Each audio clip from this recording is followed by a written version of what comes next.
স্টুডেন্টরা মনে করছে আন্দোলন করলে অনেক কিছু পাওয়া যায়, ইতিমধ্যে দেখেছে আন্দোলনকারীরা এমপি মন্ত্রীও হয়ে যায়। আজকে বাংলাদেশে কাপড় বিক্রি করা মহিলারা সেলিব্রিটি।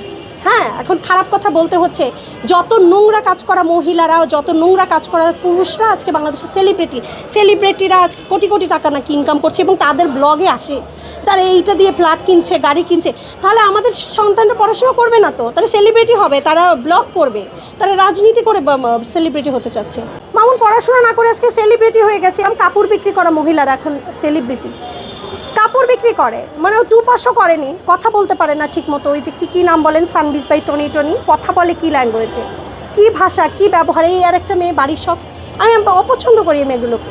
এদের চাল চলো, আচার আচরণ, কথাবার্তা, কোনো কিছু সৌন্দর্য নেই, কারণ এরা নষ্ট করছে আমাদের সমাজকে। এই ব্লগ ট্লগগুলো আমার মনে হয় কি জানেন, সরকারিভাবে এইসব নোংরা মেয়েদের ভিডিও বন্ধ করা উচিত, নোংরা ছেলেদের ভিডিও বন্ধ করা উচিত, সরকারিভাবে ব্যবস্থা নিন, নাহলে আমাদের সন্তানদেরকে আপনারা ভালোভাবে মানুষ করতে পারবেন না।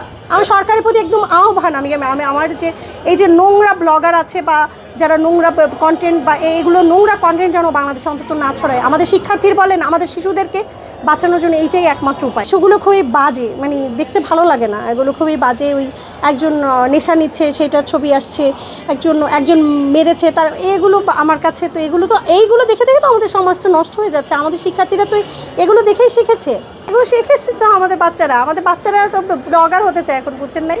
আমাদের বাচ্চাদের এখন ড্রিম হয়ে গেছে হয়তো বা ব্লগার হওয়া, কারণ দেখছে ব্লগাররা বিশাল কিছু। এই আর কি, আমি এগুলো স্টুপিসি অ্যাক্টিভিটি, মানে আমি একদম এগুলো নিয়ে কথা বলতে চাই না, দেখার মতো না, লজ্জাজনক ভাই। বোধ করছি এই মুহূর্তে এগুলো আজকে শিক্ষার্থীদের যে অবস্থা, আমি তো বললাম এরা দায়ী এগুলোর পেছনে, এই ব্লগাররা দায়ী এগুলোর পেছনে। ওরা এমন কিছু দেখাচ্ছে যে আমি কোটি কোটি টাকা ইনকাম করে এটা দিয়ে গাড়ি কিনছি। তাহলে আমার বাচ্চারা কেন পড়বে? কষ্ট করে পড়তে অনেক কষ্ট, আমি বাচ্চাদের পড়াই তো, জান বের হয়ে যায় আমাদের বাচ্চাদের পড়তে। আমার মেয়ে 3-তে পড়ে, ওর দিন রাত 24 ঘন্টা কতক্ষণ পড়া যায়, আমার কষ্ট লাগে ওদের পড়া দেখে। কলুষিত করছে। এটা আমি সিম্পলি বললাম, মামুন দেখুক, ওর সাথে সবার সাথে আমার ভালো রিলেশন, ওদের সাথে ব্যক্তিগতভাবে আমি ভালোই জানি, ওরা আমাকে খুবই সম্মান করে।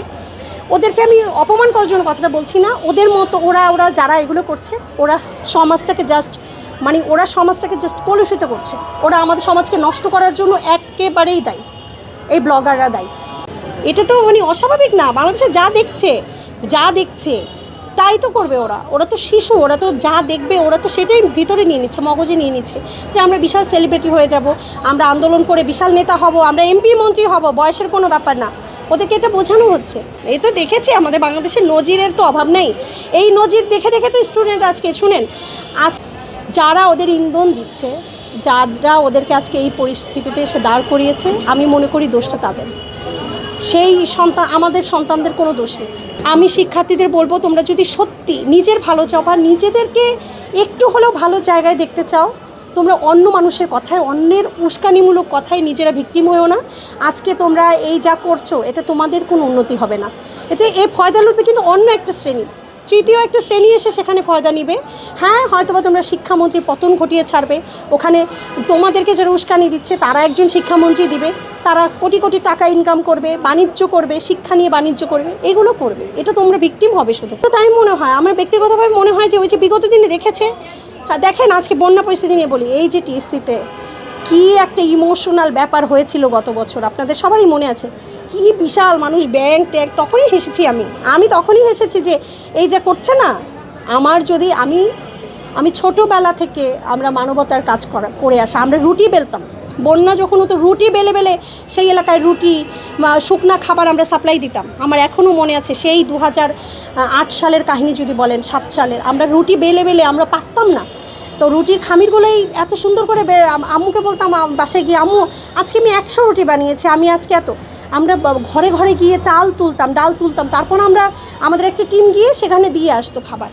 আমরা কিন্তু ছোটোবেলা থেকে এই বন্যার্তদের পাশে আমরা দাঁড়িয়েছি। আর গত বছর কি হলো দেখলেন, বন্যা টন্যা ভুলে গেছে মানুষ, কারণ কি ওই যে বন্যার্তদের টাকা নিয়ে এত বেশি নয়ছয় করা হয়েছে, এখন মানুষ আর দিচ্ছে না, তো মানুষ এখন আর বন্যার্তদের ভুলে গেছে। সোজা কথা, বন্যার্তদের আমার মনে হয় কি জানেন, ওই ইস্যুটা নিয়ে কেউ কথা না বলতে পারে, তাই এই ইস্যুটা সৃষ্টি করা হয়েছে।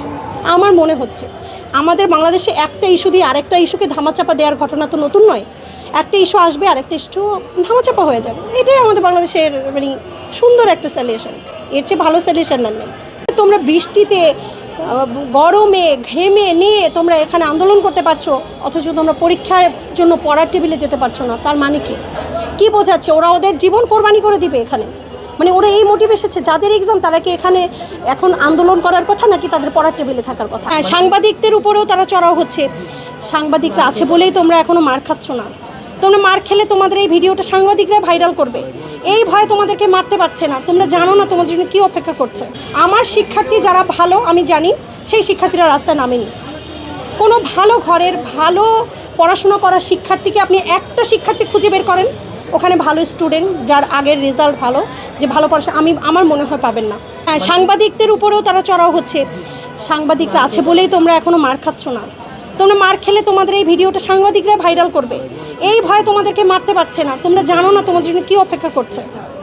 শিক্ষার্থীরা, আমি বলবো শিক্ষার্থীরা মানে ওরা এই প্রজন্মটাকে আসলে বাঁচান আপনারা। আমি বলবো অভিভাবকদেরকে বলবো প্লিজ একটু ভাবেন সন্তানদেরকে নিয়ে, এই সন্তানদেরকে আসলে কিভাবে আপনারা রক্ষা করবেন এটা ভাবেন, এবং এই সন্তানদের কিভাবে মানুষ হিসেবে গড়ে তুলবেন একটু ভাবেন। খুবই হাস্যকর, খুবই। শিক্ষামন্ত্রী মহোদয় দেখলাম যে ফোন আলাপটা, সেখানে নিজের মেয়েকেও বলেছেন যে তোমাদের প্রজন্ম, তার মানে কি উনি ওই বাচ্চাগুলোকে সন্তান তুল্য মনে করেছেন। আমিও মনে করি বাচ্চাগুলো আমাদের সন্তান, ও তো আরেকজনের সন্তান, মানে কি আমারও তো সন্তান হতে পারে, আমার সন্তানও 2 বছর পর পরীক্ষা দেবে, তো ওই তো আমাদেরই সন্তান। তো উনি ওনার সন্তানের সাথে তুলনা দিয়ে বলেছে আমার মেয়েও তো, তোমরা তো ফার্মের মুরগির মতো, তোমাদের তো একটুতে জ্বর। এটা খুব ফান করে একদম একটা নর্মাল একটা ফোন আলাপ, এমন না তিনি ফর্মালি এসে কথাটা বলেছেন, সেটাকে ইস্যু করে এভাবে বলা আমার মনে হয় এই জেনারেশনকে দিয়ে আমি আসলে ভীত। এই জেনারেশন কী করবে আমি ভীত।